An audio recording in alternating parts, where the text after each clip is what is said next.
யாழ் பொங்குடுதீவு மாணவி சிவலோகநாதன் வித்யாவின் பாலியல் வன்கொடுமை கொலையுடன் தொடர்புடைய குற்றவாளிகள் மீது சட்டமா அதிபர் திணைக்களத்தினால் மேல் நீதிமன்றத்தில் வழக்கு தாக்கல் செய்யப்படும் என ஊர்காவல்துறை நீதிமன்றம் அறிவித்துள்ளது.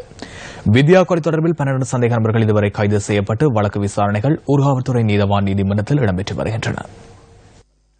ஊர்காவல்துறை நீதவான் எம் ரியால் முன்னிலையில் சந்தேக நபர்கள் இன்று ஆஜர்படுத்தப்பட்டதை அடுத்து எதிர்வரும் அக்டோபர் மாதம் 4ஆம் திகதி வரை சந்தேக நபர்களின் விளக்கமறியல் நீடிக்கப்பட்டுள்ளது.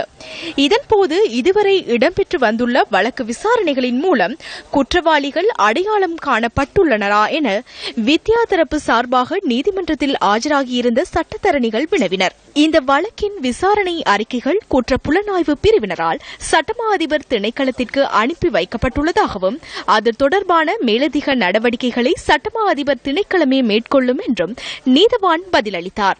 இதன் பின்னர் வித்யா படுகொலை வழக்கின் விசாரணைகள் அடுத்த மாதம் 4ஆம் திகதி வரை ஊர்காவல்துறை நீதவான் ஒத்திவைத்தார்.